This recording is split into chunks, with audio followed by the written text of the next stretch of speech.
The curate presented the choir's youngest voice. The Duke was on his feet before the second verse. It was a sound that did not belong in the damp, humble stone of St. Giles Parish Church. It was too pure, a thread of silver spun in the gray wool of the November afternoon. The boy could not have been more than 5, his small face a pale oval of concentration, his mouth a perfect O. The notes rose, impossibly clear and true, filling the rafters where the scent of old prayer books and wet wool lingered. For Alistair Beaumont, the Duke of Blackwood, the sound was not merely beautiful. It was a physical blow. It struck him in the chest, stealing the air from his lungs. He felt a violent, disorienting lurch, as if the world had tilted on its axis. He rose from the hard wooden pew without conscious thought, his gloved hands clenching into fists at his sides.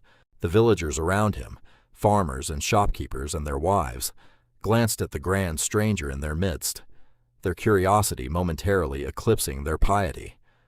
But Alistair saw none of them. He saw only the boy. The child's hair was the color of dark honey, just as hers had been. His posture, a certain stubborn set to his small shoulders, was achingly familiar.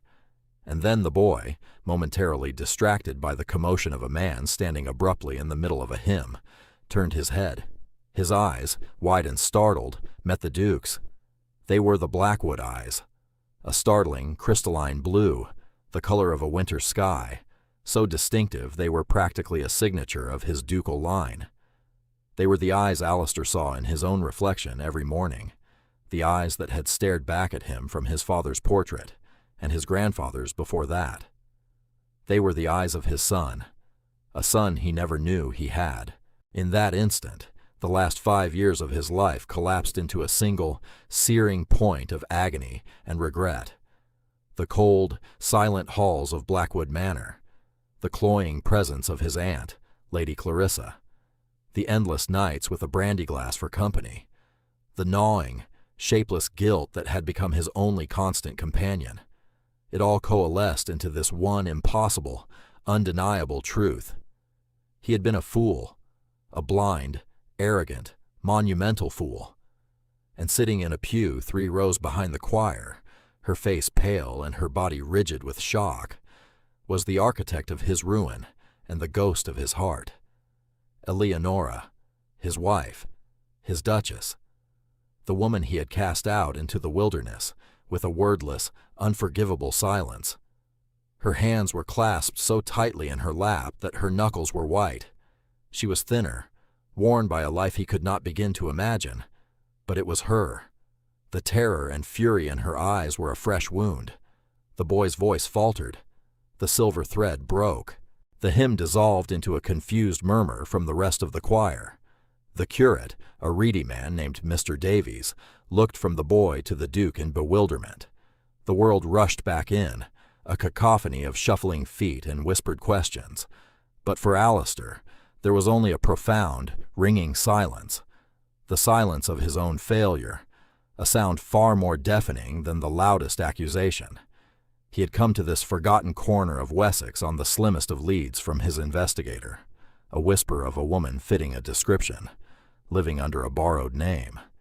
He had expected to find a clue, a ghost. He had found a resurrection and a judgment. The service ended in a shambles. Eleonora moved with a predator's speed, snatching the boy's hand as soon as the last prayer was mumbled. She did not look at Alistair again. She pulled her son through a side door used by the clergy, her movements desperate, a doe fleeing a wolf. Alistair did not follow, not yet. He stood frozen, the gaze of every person in the village burning into his back. He was a creature from another world here, his fine wool coat and polished boots an indictment in this place of mended tweed and scuffed leather.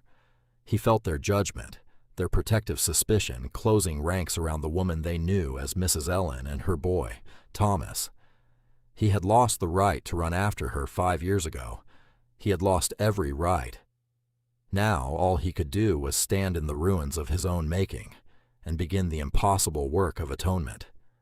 And it would begin with the truth, a truth that was coiled like a serpent in the heart of his family, a poison administered by the smiling, gentle hand of his own blood. 5 years earlier, the silence at Blackwood Manor had been of a different quality. It was not the silence of grief, but of sterile perfection. It was the oppressive quiet of a house waiting for a life that refused to begin. Dinners were funereal affairs, the cavernous dining room lit by a dozen candelabras that seemed only to deepen the shadows. Alistair sat at the head of the long, gleaming table. He was the Duke of Blackwood, a title that carried the weight of 5 centuries of power and obligation. He felt that weight not as a legacy, but as a yoke. His days were a rigid procession of meetings with his steward, letters to tenants, and consultations on agricultural yields. He was a good duke, a responsible duke. He was a prize bull, valued for his lineage and his management of the estate. Across the polished expanse of mahogany sat Eleonora. She was beautiful, a perfect duchess, her posture elegant, her quietness mistaken by all but him for serene contentment. He knew it was despair. He saw it in the slight tremor of her hand as she lifted her wine-glass, in the way her eyes would fix on the tall windows, looking out at the manicured grounds as if they were the bars of a cage. They had been married for 2 years. 2 years of polite, chillingly distant coexistence. He had given her his name, his title, his home. He had performed his husbandly duties with a detached efficiency that shamed him in the dark hours of the night. But he had never given her his heart. He did not know how. It was a locked room inside him, the key long lost. And between them, a constant, smiling presence, was his aunt. Lady Clarissa Beaumont was his father's younger sister, a widow who had made Blackwood her home and Alistair her life's project. She was all soft lavender silk and sympathetic murmurs. She managed the household with an iron fist, wrapped in a velvet glove, her advice a constant, gentle stream in his ear. "The girl is delicate, Alistair," she would say, her hand patting his arm.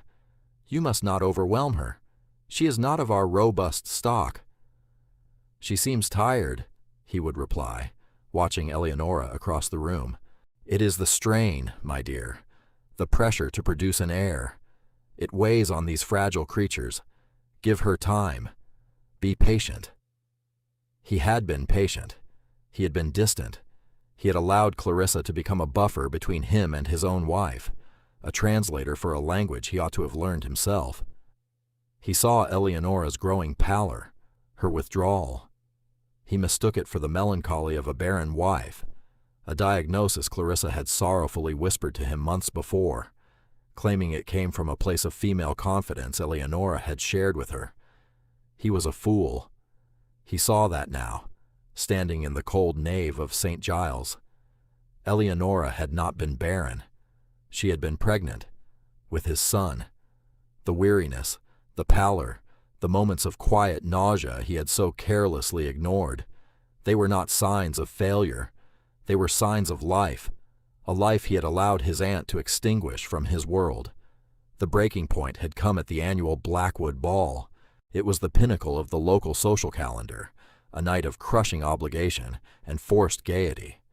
The ballroom was a sea of glittering jewels and rustling silk. The air was thick with perfume and the heat of 100 bodies. Eleonora, pale but stunning in a gown of deep emerald, stood by his side. She had seemed unusually agitated all evening, her hand repeatedly straying to her stomach. Clarissa, resplendent in royal purple, chose her moment with the precision of a master strategist. She drew Alistair and a few of his most influential neighbors into a small alcove, her face a mask of tragic concern. Eleonora was with them, trapped. "It is with the heaviest heart," Clarissa began, her voice trembling just enough to command absolute attention, "that I must speak. I can no longer stand by and watch my dear nephew be so cruelly deceived." A cold dread washed over Alistair. He saw the trap closing, but was too slow, too stunned to act. "Deceived, Lady Clarissa?" asked Lord Ashworth, a man whose opinion carried immense weight. "Our dear Duchess," Clarissa said, turning a look of pity on Eleonora, who had gone utterly white. She came to this marriage with a secret, a terrible, tragic secret she chose to conceal. Eleonora's mouth opened, but no sound came out. She looked at Alistair, her eyes wide with a plea that he would be ashamed of for the rest of his days. He said nothing. He just stared, caught between his wife's panicked gaze and his aunt's performance of sorrow. His pride, that cold, hard thing he had been raised to worship, was pricked. The idea of being deceived, of being made a fool of in his own house, was a galling poison. Clarissa produced a letter from her reticule. "I have here a sworn statement from a physician, a Dr. Albright of London. He attended Eleonora's family for years. He confirms, tragically, that due to a childhood illness, our dear Duchess has known since she was a girl that she could never carry a child to term. She has known all this time. She married our Duke, the Duke of Blackwood, knowing she could never provide him with an heir." The words hung in the suddenly silent air. Barren, deceitful, a fraud.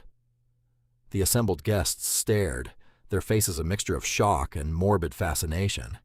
Eleonora swayed, one hand flying to her abdomen in a gesture of pure, instinctual protection. It was a gesture he had not understood then, a gesture that now tore his heart in two. She looked at him one last time.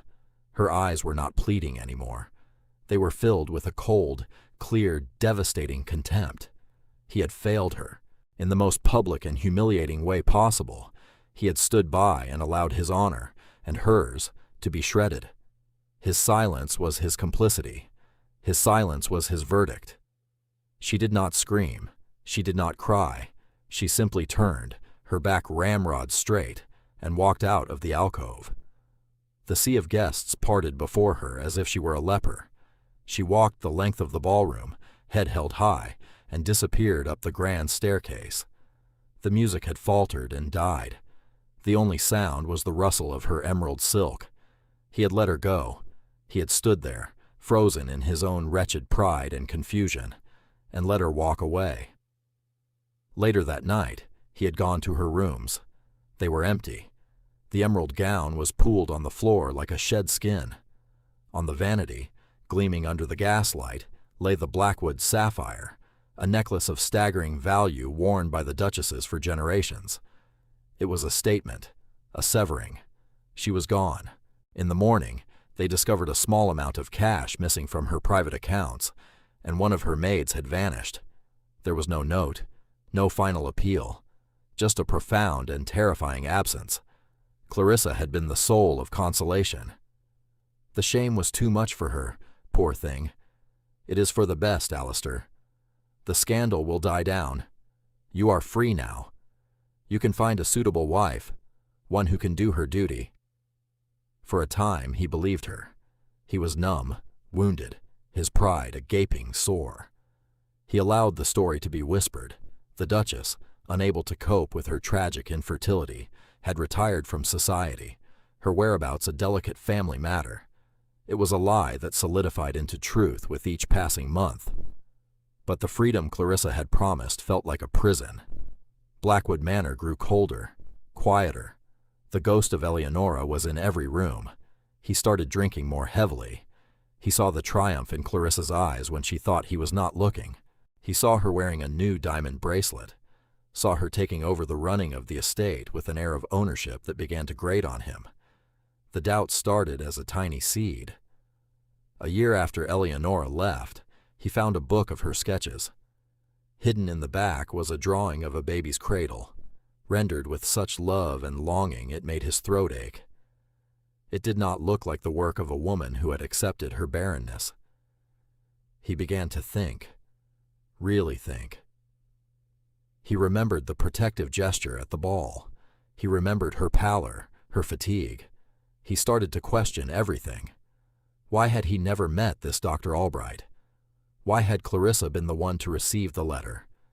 After 2 years of hollow misery, he hired a man in London, Mr. Thorne, a discreet solicitor with a reputation for unearthing secrets.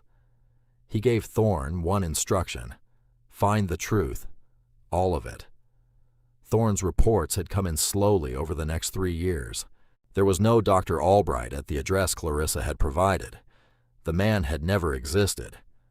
The funds Clarissa had used for that new bracelet and other extravagances were traced back to the sale of some of her own lesser properties just weeks before the ball, as if she were raising funds for a specific, costly purpose, like bribing a forger. The final piece had arrived just a week ago. Thorne's agents, chasing down rumors of a lady of quality living in reduced circumstances, had found a woman known as Mrs. Helene in the remote village of Oakhaven, a woman with dark honey hair who kept to herself and had a young son with startlingly blue eyes. And so he had come. He had walked into that church a duke seeking a lost wife. He was walking out of it a man who had discovered he was a father and a monster. He made his way to the only inn in the village, the Stag and Huntsman. It was a clean, respectable establishment, smelling of ale and roasting meat. The innkeeper, a stout woman with sharp, intelligent eyes, watched him approach the bar. "A room," he said, his voice hoarse, "for as long as is necessary." She wiped the counter with a cloth, her movements slow and deliberate. "We don't get many visitors like you, sir, especially not this time of year." "Nevertheless," he said, placing a heavy gold coin on the wood. It was an arrogant gesture, a city gesture. He knew it as soon as he did it. The woman looked from the coin to his face. She did not seem impressed. "The name is Gable, Mrs. Gable. The best room is upstairs. Supper is in an hour." She took the coin. "Are you here on business?" "Of a personal nature," he said. "I see," she said, though her tone suggested she saw a great deal more than he intended. "It's a small village, sir. Personal business has a way of becoming everyone's business." He merely nodded, too exhausted to argue. He took the key and went to his room. It was small but immaculately clean, with a low-beamed ceiling and a view of the village green.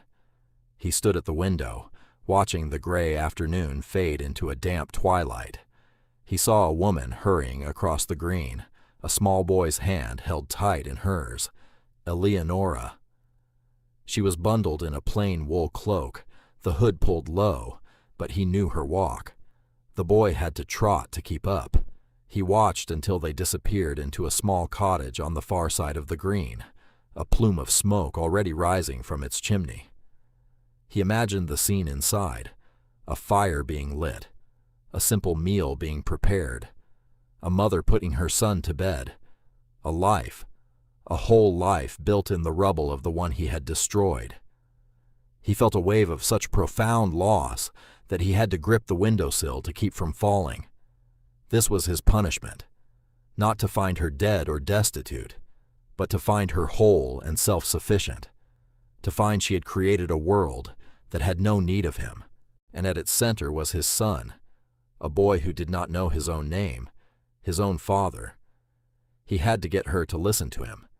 He could not storm her cottage, could not brandish his title and his wealth. That man had died in the church this afternoon. This new man, this raw and broken creature, had to earn the right to speak. He had to prove he was not the same man who had stood by in silence 5 years ago. He washed his face in the cold water from the basin, the shock of it helping to clear his head. He had one advantage, his investigation. Thorne had gathered evidence, not just suspicions, affidavits, bank records, a confession from the forger in London who had created the letter. Tracked down after months of painstaking work, he had a mountain of proof, but proof was a cold, logical thing. It could satisfy the mind, but what of the heart? How could he heal a wound that deep? How could he ask for forgiveness from a woman he had so utterly betrayed? He went down for supper. The public room was warm and noisy, filled with the men of the village. They fell silent when he entered, their conversations turning to wary murmurs. He took a small table in the corner, acutely aware of every eye upon him. Mrs. Gable brought him a plate of stew and a tankard of ale. "They're wondering who you are," she said, her voice low. "Let them wonder," he said, though his own name felt like ash in his mouth. "They're protective of their own," she continued, undeterred. "Especially of Mrs. Ellen. She's a good woman, works hard, keeps to herself. A lady for all that she scrubs floors and mends shirts to make her way." He looked up, meeting her shrewd gaze. "You know who I am." It was not a question. "I know what you are," she corrected gently. "A duke. It's written all over you. And I know you stood up in church today like you'd seen a ghost. And I know that little Thomas has your eyes. It doesn't take a London detective to solve this puzzle, Your Grace." The title, spoken quietly in this humble room, was like a slap. "Do not call me that." She gave a small, non-committal shrug. "As you wish. But if you've come here to cause that woman more pain, you'll find this entire village stands between you and her. She's earned her peace." "I have not come to cause her pain," he said, his voice raw. I have come to beg her forgiveness." Mrs. Gable studied his face for a long moment. He did not flinch from her scrutiny. He let her see the desolation, the self-loathing, the desperate sincerity. She was the gatekeeper to this world, and he needed her to open the door, if only a crack. Finally, she nodded, a slow, thoughtful movement. "Forgiveness is a steep mountain to climb, sir, especially when you're the one who caused the landslide." She picked up her tray. "Eat your supper. You look like you haven't had a decent meal in years." She left him alone. He ate, not because he was hungry, but because it was something to do, a way to ground himself in this new and terrible reality. He listened to the talk around him, talk of sheep prices and the coming winter. It was a world away from the politics and portfolios that had consumed his life. It was a world of tangible things, of hard work and simple needs. The world Eleonora had inhabited for 5 years. The next morning he sent a message to London for Thorne to join him and to bring the complete file. Then he faced the day. He could not approach her. Not yet. So he did the only thing he could think of. He walked to the woodpile behind the inn, took off his expensive coat, rolled up the sleeves of his fine linen shirt, and picked up the axe. The innkeeper's boy stared at him, dumbfounded. "Sir, what are you doing?" "The woodpile is low," Alistair said, testing the weight of the axe. It felt foreign but solid in his hands. "Mrs. Gable will need more for the winter." He began to work. The first few swings were clumsy, jarring his shoulders. He was a man of horses and drawing rooms, not of manual labor. But he persisted. He let the rhythm of the work take over, the clean bite of the axe into the wood, the sharp crack as it split. He worked until his hands were blistering and his back was a solid wall of fire. He was vaguely aware of the village watching him. A woman stopped on her way back from the well, staring in disbelief. 2 men paused on their way to the fields, murmuring to each other. He ignored them. This was not for them. This was for him. It was a penance, a small, physical act to counter the vast, abstract nature of his crime. Each swing of the axe was a blow against the man he had been, the arrogant duke, the silent husband, the ignorant father.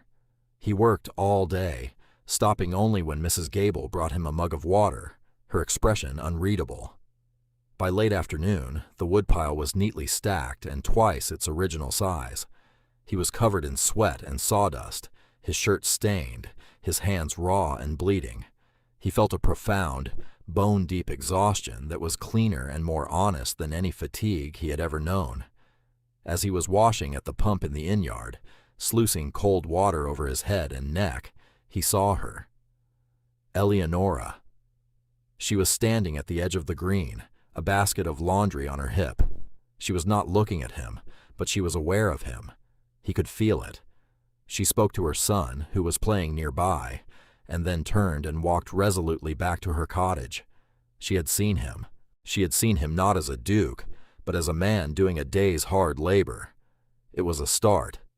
Thorne arrived 2 days later, a small, neat man who looked as out of place as Alistair, though he bore it with more professional detachment. He carried a heavy leather satchel. They met in Alistair's room. "Your Grace," Thorne said, bowing slightly. "The evidence, Thorne. Show me everything." Thorne laid out the documents on the small table.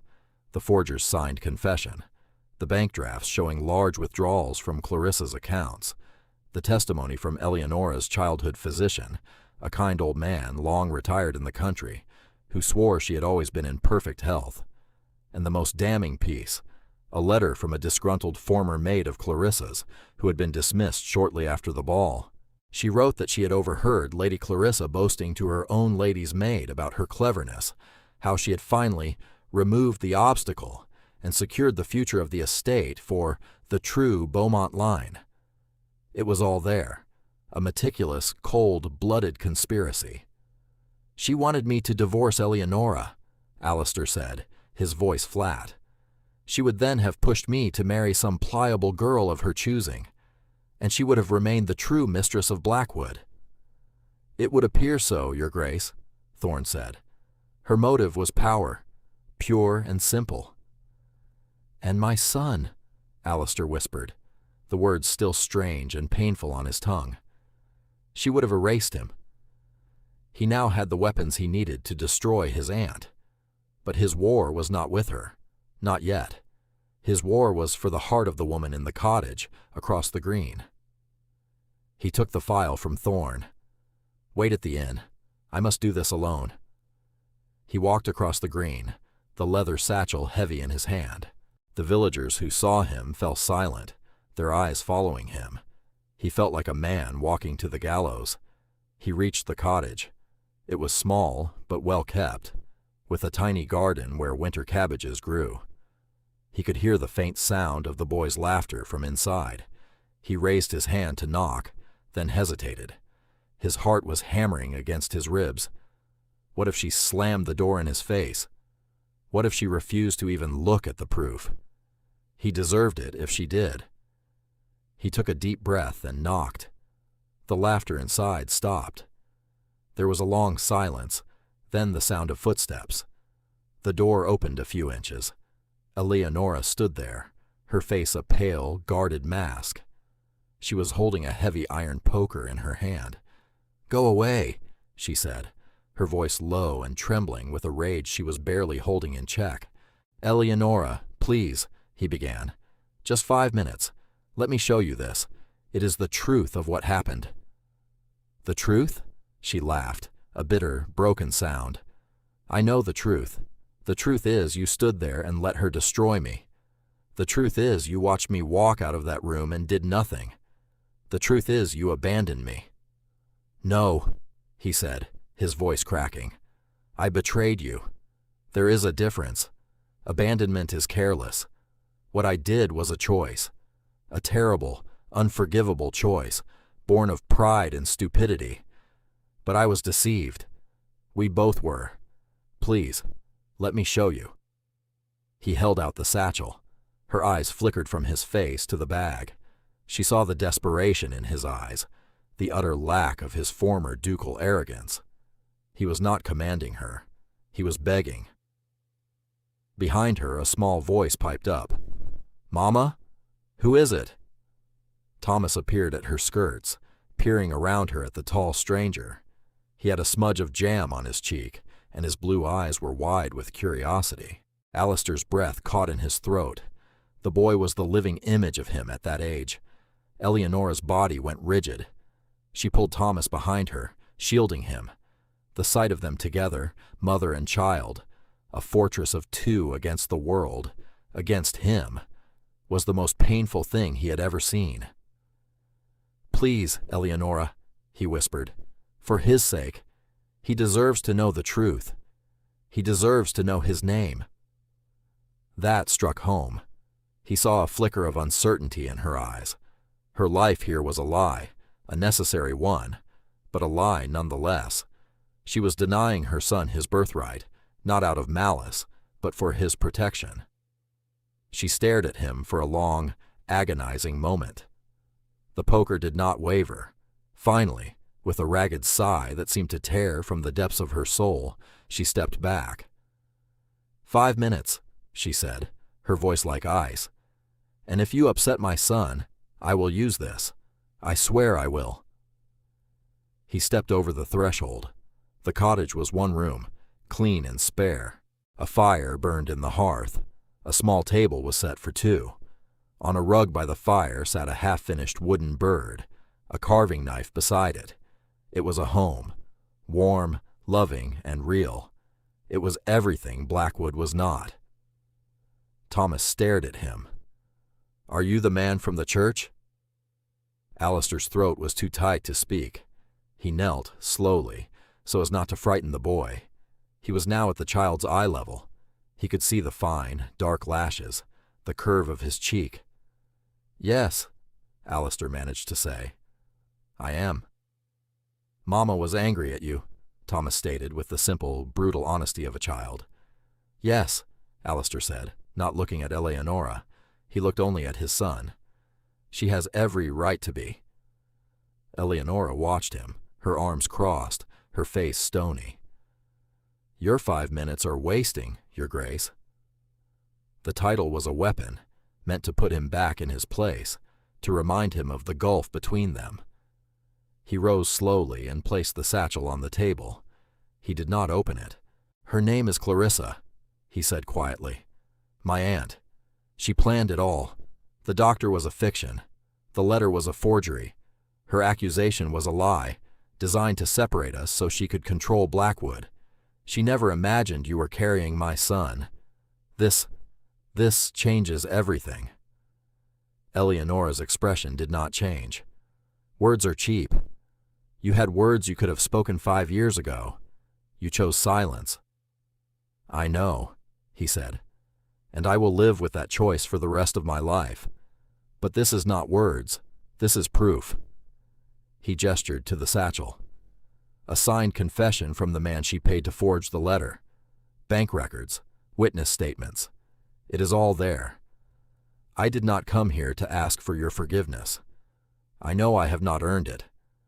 I came to give you back your name, to give our son his name, and to bring the woman who did this to us to justice." He saw the first crack in her armor, a flicker of disbelief warring with a lifetime of pain. She wanted to believe him. He saw it, but the wound was too deep. "Why now?" she asked, her voice barely a whisper. "Why after 5 years of silence?" "Because it took me 2 years to claw my way out of the stupor of grief and alcohol she encouraged, and it took me 3 more years to find the truth. My investigator, Thorne, he is at the inn. He found you. Every day of those 5 years has been a punishment, Eleonora. Blackwood is a tomb. I have been living in a hell of my own making. I did not know about Thomas. I swear on my life, on my title, on everything I hold sacred. I did not know." He looked at the boy who was watching them with wide, confused eyes. "Until I saw him in the church, and then I knew what a fool I had been." He pushed the satchel towards her. "The truth is in there, when you are ready to see it. I will not force it on you. I will be at the inn. I will not leave Oakhaven until you tell me to." He turned and walked to the door. He did not look back. He could not bear to see the indecision on her face. He had laid his soul bare. He had given her the weapons to restore her honor. The rest was up to her. He walked out of the cottage and back across the green, feeling more exposed and vulnerable than he had ever felt in his life. He had done all he could. Now he could only wait and pray. Eleonora stood for a long time after he left, her hand resting on the back of the chair.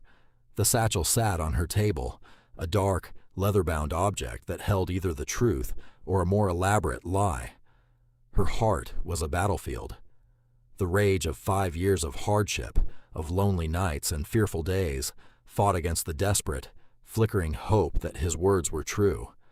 She had survived. She had built a life from nothing. She had taken her jewels, sewn into the hems of her dress, and used them to buy this small cottage, to set herself up with a needle and thread.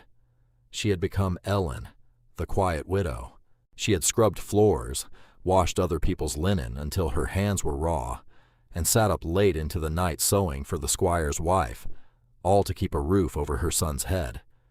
She had found a strength in herself she never knew she possessed, a fierce, maternal strength that had replaced the soft, pliable girl she had once been. And she had hated Alistair with every fiber of that strength. She hated his weakness, his pride, his silence. She hated him for believing the lie, for not trusting her, for not fighting for her. Now he was here, with his haunted eyes and his talk of conspiracies. He had chopped wood like a common laborer. He had knelt to her son. He had not demanded or commanded. He had begged. It was this new, broken man who unnerved her more than the cold, distant Duke had ever done. "Mama?" Thomas's voice was small. "Is that man my father?" The question she had dreaded for years. She had a story prepared, a gentle fiction about a brave father who had died at sea. But looking into her son's eyes, the same startling blue as the man who had just left, the lie died on her lips. She knelt and pulled him into her arms, burying her face in his soft hair. "He is," she whispered. "His name is Alistair." She did not sleep that night. After Thomas was in his small bed, she sat by the dying fire, the satchel on her lap. Her hands trembled as she opened it. For hours she read. She read the forger's confession, his description of Lady Clarissa's cold instructions. She read the bank statements, the sums of money that corresponded to the timeline of betrayal. She read the statement from her old family doctor, his gentle words full of affection for the girl he had known since birth. With every page, a layer of her anger was peeled back, replaced by a cold, clarifying light. It was not a lie. It was a conspiracy, so cruel and audacious in its scope that she could barely comprehend it. Clarissa had not just wanted her gone. She had wanted her erased, her reputation destroyed, her memory poisoned. And Alistair, the fool, had let it happen. But he had not been the architect of her misery. He had been another victim of it. A willing one, perhaps, blinded by his own pride, but a victim nonetheless. The knowledge did not erase his guilt, but it changed its shape. Her hatred, the pure, white-hot fire that had kept her warm on the coldest nights, began to cool into something more complex. Pity, and a sliver of the old love she thought had died 5 years ago. The next day she sent a message to the inn, a single sentence on a scrap of paper carried by the baker's boy. "I have read the documents." It was not forgiveness. It was not an invitation. It was an acknowledgement, a beginning. Alistair received it and felt a surge of hope so fierce it was painful. He sent a message back. "I am returning to Blackwood to deal with my aunt. I will be back in 3 days. Will you be here?" The reply came an hour later. "We are not going anywhere." The journey to Blackwood was a grim pilgrimage. He rode hard, the miles flying by, but his mind was in Oakhaven. When he arrived at the manor, the place felt more like a tomb than ever. The servant scurried away from his dark face and mud-spattered boots. He found Clarissa in the morning room, arranging flowers. She was humming. She looked up and smiled when she saw him, a picture of serene domesticity. "Alistair, darling, you're back. We were so worried. Your man Thorne said you had gone on an urgent trip." "I did," he said, his voice flat and cold. He tossed the leather satchel onto the polished table between them. The sound made her jump. "I went to Oakhaven." The color drained from her face. Her hand, holding a white rose, began to shake. I don't know any village by that name." "Do you not? It is a small, remote place. A good place for someone to hide. Someone like my wife, my Duchess, whom you tried to destroy." "Alistair, what nonsense," she began, her voice regaining a little of its strength. "That woman deceived you. She was a baron, lying." "She has a son, Clarissa," he cut her off, his voice like the crack of a whip. "A son who will be 5 years old next spring. He has the Blackwood eyes. My son. The heir to this dukedom. The heir you tried to erase." She stared at him, her mouth opening and closing like a fish. The lie she had lived for 5 years was crumbling around her. "It's all in there," he said, nodding at the satchel. "The forger's confession, your bank records, the maid's testimony. It is over. You will pack your things and be gone from this house within the hour. You will be given a small, remote property on the coast, and a stipend sufficient to live. You will never set foot in Blackwood again. You will never speak my name or my wife's name or my son's name. If you do, I will release these documents to the world, and you will be utterly ruined. Do you understand me?" She collapsed into a chair, the roses scattering on the floor. Her face, stripped of its mask of gentle concern, was ugly with hate. "You would choose that? That creature over your own blood? After everything I have done for you?" "Everything you have done," he laughed, a harsh, humorless sound. "You have poisoned my life. You turned my marriage into a wasteland and stole 5 years of my son's life from me. You are not my blood. You are a cancer, and I am cutting you out."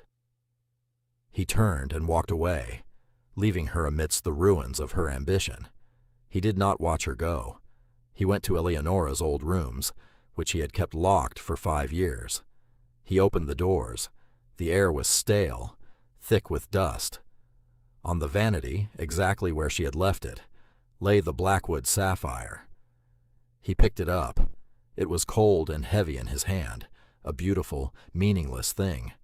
He locked it away in his safe. It was a relic of a past he was determined to bury. 3 days later, he was back in Oakhaven. He did not go to the cottage immediately. He went to the churchyard and stood before the weathered headstones. He was no longer a duke seeking to reclaim his property. He was a penitent, seeking grace.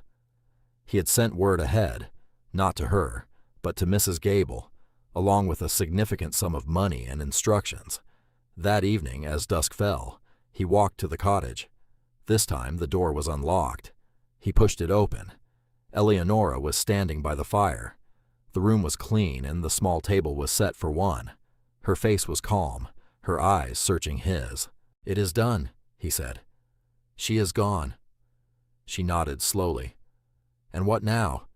Do you expect me to pack my bags and return to Blackwood as if nothing happened? To be your Duchess again?" "No," he said quietly. "I expect nothing. I hope that you will allow me to court you." She raised an eyebrow. "Court me? We are married." "Are we?" he asked, his voice raw. "The law says we are, but the man you married died 5 years ago. He was an arrogant fool.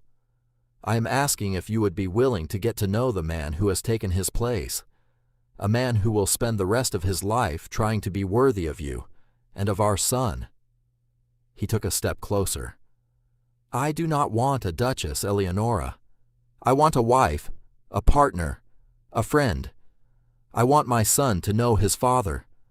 I will live here, in this village, for as long as it takes. I will chop wood every day. I will humble myself before you and this entire town. I will earn your trust.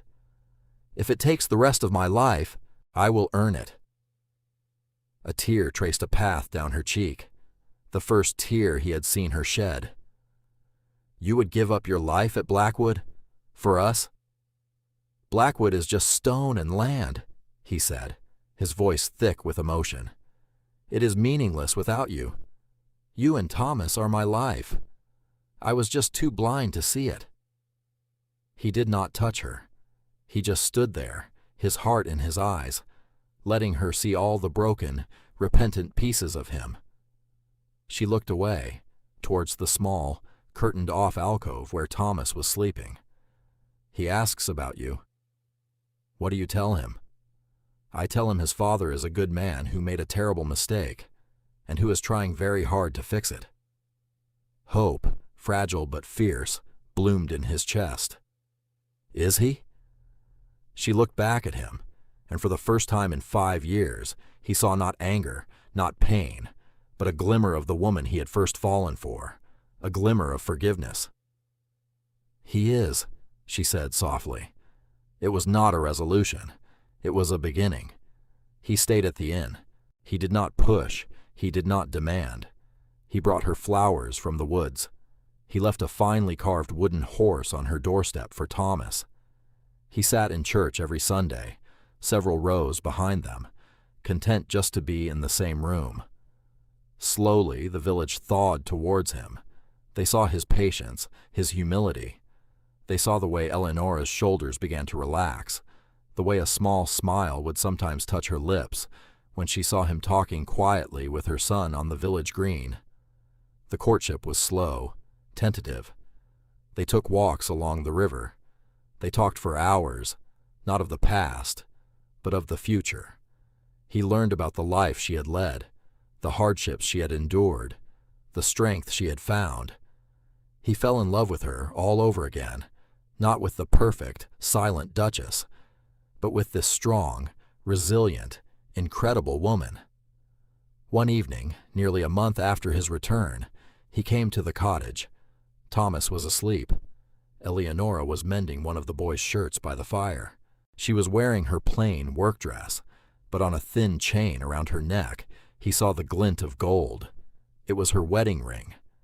She had not put it back on her finger, but she was wearing it, close to her heart. He knelt before her, taking her rough, work-worn hands in his own. They were the hands of a survivor. They were the most beautiful hands he had ever seen. "Come home, Eleonora," he whispered. "Come home with me, not as my duchess, but as my wife. Let us build a new life at Blackwood, one filled with laughter, not silence. Let us fill its halls with the sound of our son's voice." She looked down at their joined hands, her fingers curled around his. "On one condition." "Anything." "We do not forget this place," she said. "We do not forget the people here. The wealth of Blackwood. It can do good. For villages like this one. I want to build a school and an orphanage. I do not want any child to be as alone as I was." He looked at her, his heart overflowing. She had taken her pain and forged it into compassion. She was magnificent. "We will," he promised, his voice choked. "We will build a dozen schools. We will spend our lives making the world a better place than the one we found, together." She leaned forward and kissed him. It was a soft, tentative kiss, full of the ghosts of the past and the promise of the future. It was a kiss of forgiveness, earned, not given. When they returned to Blackwood, it was not as a duke and his reclaimed duchess. It was as a family. The great house, once a symbol of oppression, was slowly transformed. The formal dining room became a place for boisterous family meals. The silent ballroom echoed with the laughter of a small boy chasing a wooden horse. One evening, Alistair came into the library. A fire crackled in the hearth, chasing the chill from the stone walls. Eleonora was curled in a large armchair, reading. On the great bearskin rug before the fire, Thomas was carefully lining up his collection of carved animals. Among them was the simple wooden bird from the cottage in Oakhaven. Alistair did not go to his desk. He went and sat on the floor beside his son, his back against the armchair where his wife sat. He picked up one of the toys. Eleonora reached down, her hand coming to rest on his shoulder. Her wedding ring was back on her finger, warm against his skin. The house was quiet, but it was not the silence of despair. It was the deep, contented silence of peace, the silence of a home, finally, truly found.